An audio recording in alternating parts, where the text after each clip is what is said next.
Aujourd'hui, j'aimerais te parler brièvement de quelque chose, de la compassion. On va se concentrer plus particulièrement sur les conséquences que peut avoir la compassion sur la santé et donc indirectement sur le sport. Donc on va voir en quoi la compassion peut être bénéfique pour le sport. Alors avant toute chose, il faut définir ce qu'on entend par compassion. En fait, j'estime que si tu es vegan, tu le fais parce que tu as un minimum de compassion envers les animaux. Il se peut que tu sois vegan vis-à-vis de l'écologie ou pour la santé, etc. Mais très souvent, il y a quand même une notion de compassion, d'éviter de tuer et consommer les animaux. Et cette compassion, cette empathie est plus ou moins présente dans ton quotidien selon la manière avec laquelle tu considères les animaux et tu interagis avec eux. Je sais que personnellement, je me sens beaucoup plus compatissant envers les animaux maintenant qu'à l'époque où j'étais pas vegan. De la même manière, je suis compatissant avec beaucoup plus d'animaux qu'auparavant.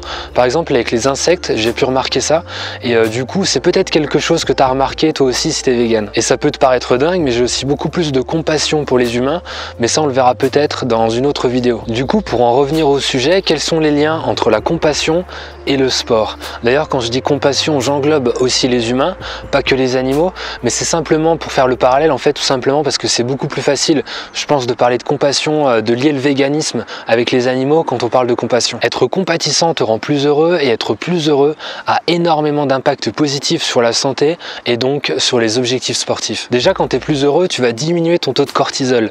Je te mettrai le lien d'une étude qui en parle. Et il se trouve que le cortisol est directement lié à la gestion de la masse grasse. Si ton cortisol n'augmente pas énormément, à part lors de l'entraînement car c'est normal, tu as plus de chances d'augmenter l'anabolisme, donc c'est-à-dire la prise de masse musculaire, mais aussi de moins accumuler de masse grasse. Il y a donc vraiment un intérêt à développer la compassion pour mieux gérer son cortisol et par conséquent son apparence physique. Il y a également un autre avantage, c'est le fait de diminuer les risques de blessures. En fait, la production de cortisol est étroitement liée au stress et à l'anxiété. Et plus ton stress et ton anxiété sont élevés, plus tu augmentes les risques de blessures durant l'entraînement. Entre autres parce que ça entraîne une baisse de la tension et de la coordination. Je te mettrai également le lien vers un article. Quand on parle d'attention ici, on parle du fait d'être pleinement concentré dans l'action au moment où tu t'entraînes. Ça rejoint la méditation, mais on va pas l'aborder ici. On va rester sur les conséquences de la compassion. Et donc, lorsque tu développes la compassion, lorsque tu cultives le bonheur, tu diminues les risques de blessures, tout simplement parce que tu vas être beaucoup plus focalisé dans ton entraînement. Et ce qui va se passer, c'est aussi une plus grande facilité à augmenter tes performances sportives et encore une fois à atteindre tes objectifs esthétiques, que ce soit la prise de masse musculaire ou la perte de masse grasse.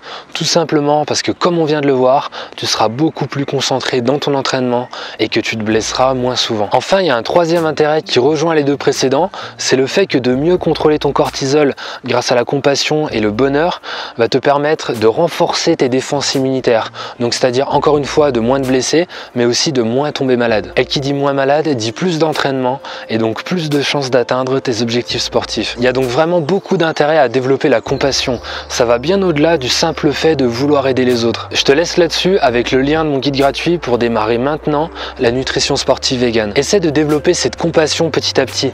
Tu verras que ça peut entraîner beaucoup de conséquences positives dans ta vie. On verra peut-être dans une prochaine vidéo des méthodes pour développer la compassion, même si c'est pas le but principal de ma chaîne, mais tu peux commencer tout simplement en passant un peu plus de temps avec tes proches ou avec les animaux que tu peux côtoyer dans ton quotidien. Entraîne-toi avec le cœur, mange avec le cœur.